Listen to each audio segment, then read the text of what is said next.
Hello all welcome back to my channel.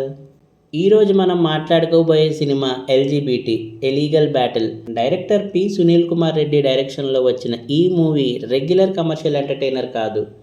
Telugu సినిమాలో చాలా రేర్గా టచ్ చేసే సబ్జెక్ట్ని తీసుకుని ట్రాన్స్జెండర్ కమ్యూనిటీ ఎదుర్కొనే డిస్క్రిమినేషన్, ఐడెంటిటీ స్ట్రగుల్ మరియు వాళ్ళకి దొరకాల్సిన బేసిక్ రెస్పెక్ట్ గురించి సీరియస్గా మాట్లాడిన సినిమా ఇది. మరి ఇంక ఈ మూవీ ఎలా అనిపించింది అనేది ఫుల్గా డీటెయిల్ రివ్యూలో చూద్దాం. అండ్ ఇంక ఈ మూవీ యొక్క స్టోరీ లైన్ ఏంటంటే, ఒక ట్రాన్స్జెండర్ ఉమెన్ చుట్టూ తిరుగుతుంది.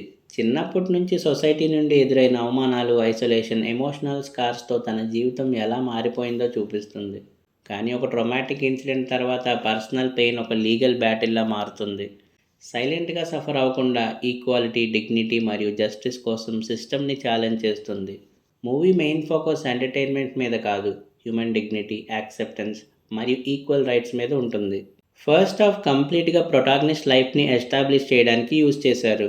Childhood trauma, society judgement, loneliness, emotional pain, transgender community everyday struggles అన్నీ రియలిస్టిక్గా చూపించడానికి ట్రై చేశారు. Commercial elements, comedy tracks, unnecessary songs లాంటివి ఎక్కువ ఉండవు. ఇందులో పాజిటివ్ ఏంటంటే ఎమోషనల్ ఫౌండేషన్ స్ట్రాంగ్గా ఉంటుంది. క్యారెక్టర్ పెయిన్ ఆడియన్స్కి అర్థమవుతుంది. నెగిటివ్ ఏంటంటే నరేషన్ కొంచెం స్లోగా అనిపిస్తుంది. కొన్ని సీన్స్ రిపిటేటివ్గా ఫీల్ అవ్వచ్చు. ఫాస్ట్ పేస్డ్ సినిమా ఎక్స్పెక్ట్ చేసే వాళ్ళకి ఫస్ట్ హాఫ్ లెందీ అనిపించే ఛాన్స్ ఉంది. ఓవరాల్గా first half emotional character study లాగా వర్క్ అవుతుంది. ఇంటర్వెల్కి ముందు వచ్చే మేజర్ ఇన్సిడెంట్ స్టోరీని కంప్లీట్గా మార్చేస్తుంది. అక్కడి నుంచి పర్సనల్ స్ట్రగల్ కాస్త లీగల్ బ్యాటిల్గా మారడం క్యూరియాసిటీని క్రియేట్ చేస్తుంది. సెకండ్ హాఫ్ నుండి మూవీ కోర్ట్ రూమ్ డ్రామా మోడ్లోకి ఎంటర్ అవుతుంది. ఇక్కడ society bias, discrimination, identity issues, legal rights మీద ఎక్కువ ఫోకస్ ఉంటుంది. ఫస్ట్ హాఫ్తో కంపేర్ చేస్తే సెకండ్ హాఫ్ కొంచెం ఎంగేజింగ్గా ఉంటుంది. డైలాగ్స్, ఆర్గ్యుమెంట్స్ మరియు ఎమోషన్ సీన్స్ స్టోరీని ముందుకు తీసుకెళ్తాయి. Director over dramatic court scenes కాకుండా రియలిస్టిక్ అప్రోచ్ మెయింటైన్ చేయడానికి ట్రై చేశారు. కానీ స్క్రీన్ ప్లే ఇంకా గ్రిప్పింగ్గా ఉంటే ఇంపాక్ట్ ఇంకా ఎక్కువ ఉండేది. కొన్ని ఆర్గ్యుమెంట్స్ పవర్ఫుల్గా ఉన్నా ఓవరాల్గా second half commercial court room dramas లాగా హై మూమెంట్స్ ఇవ్వడం జరగదు. క్లైమాక్స్ కూడా మెసేజ్ ఓరియంటెడ్గా ఉంటుంది. Hero elevation, sensational twist expect చేసే వాళ్ళకి సింపుల్గా అనిపించవచ్చు. ఈ సినిమాకి బిగ్గెస్ట్ స్ట్రెంగ్త్ ఏంటంటే మెయిన్ స్ట్రీమ్ యాక్టర్ని ట్రాన్స్జెండర్ రోల్లో పెట్టి సినిమాటిక్గా చూపించడం కాకుండా real transgender women Hima రాథోడ్ని lead రోల్లో తీసుకోవడం సినిమాకి న్యాచురల్ ఫీల్ ఇచ్చింది. ఇంకో interesting point emotional side.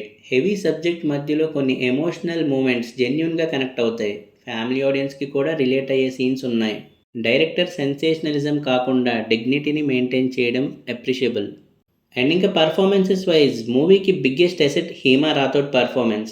Debut అయినా కూడా ఎమోషనల్ సీన్స్లో చాలా న్యాచురల్గా పర్ఫామ్ చేసింది. కెరియర్ బెస్ట్ అని చెప్పలేం, కానీ సిన్సియర్ పర్ఫార్మెన్స్ మాత్రం డెఫినెట్గా ఇచ్చింది. అండ్ ఇంకా ఎల్బి శ్రీరామ్ గారు ఎక్స్పీరియన్స్ ఉన్న యాక్టర్ కాబట్టి తన రోల్ని చాలా డీసెంట్గా క్యారీ చేశారు. అలాగే ఎస్తేర్ నోరహా లిమిటెడ్ స్కోప్ ఉన్న రోల్ అయినా డీసెంట్ పర్ఫార్మెన్స్ ఇచ్చింది. ఇంకా రిమైనింగ్ సపోర్టింగ్ క్యాస్ట్ అందరూ వాళ్ళ రోల్స్లో చాలా న్యాచురల్ పర్ఫార్మెన్స్ ఇచ్చారు. అండ్ ఇంక ఈ మూవీ యొక్క టెక్నికల్ ఆస్పెక్ట్స్ విషయానికి వస్తే movie strongest department direction. Director P Sunil Kumar Reddy గారు సెన్సిటివ్ సబ్జెక్ట్ని cheap comedy, stereo types, sensational scenes లేకుండా రెస్పెక్ట్ఫుల్గా హ్యాండిల్ చేయడం అప్రిషియబుల్.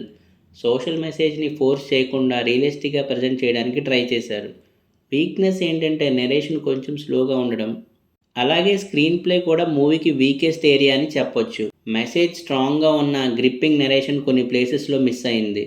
కోర్ట్ రూమ్ సీన్స్ ఇంకా ఇంటెన్స్గా డిజైన్ చేసి ఉంటే ఇంపాక్ట్ పెరిగి ఉండేది. అండ్ ఇంకా మ్యూజిక్ అండ్ బ్యాక్గ్రౌండ్ స్కోర్ విషయానికి వస్తే డీసెంట్గా ఉంది. అండ్ సాంగ్స్ అయితే బాగాలేదు. అండ్ ఇంక ఈ మూవీ యొక్క పాజిటివ్స్ విషయానికి వస్తే unique and bold subject, Hima Rathod గారి sincere performance, mature direction, realistic treatment, emotion కూడా చాలా బాగుంటుంది. అండ్ ఆ court room backdrop.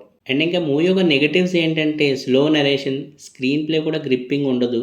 Court room drama scenes ఇంకా ఇంపాక్ట్ క్రియేట్ చేసి ఉంటే బాగుండేది. అలాగే కమర్షియల్ ఆడియన్స్కి కనెక్ట్ అవ్వకపోవచ్చు.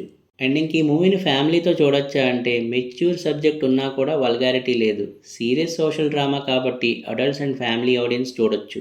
ఓవరాల్గా LGBT a legal battle commercial entertainment కోసం కాదు, ఒక ఇంపార్టెంట్ ఇష్యూని డిగ్నిటీతో చెప్పడానికి ట్రై చేసిన సిన్సియర్ అటెంప్ట్. పర్ఫెక్ట్ సినిమా కాదు, స్లో పేసింగ్ మరియు యావరేజ్ స్క్రీన్ ప్లే వల్ల కొన్ని లిమిటేషన్స్ ఉన్నాయి.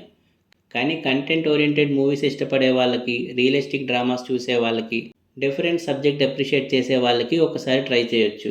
సో మరి మూవీ చూసాక మీకు ఎలా అనిపించిందో కింద కామెంట్స్లో మెన్షన్ చేయండి. వీడియో నచ్చితే లైక్ చేయండి, ఛానల్ని సబ్స్క్రైబ్ చేసుకోండి. మళ్ళీ నెక్స్ట్ వీడియోలో కలుద్దాం. Thank you for watching.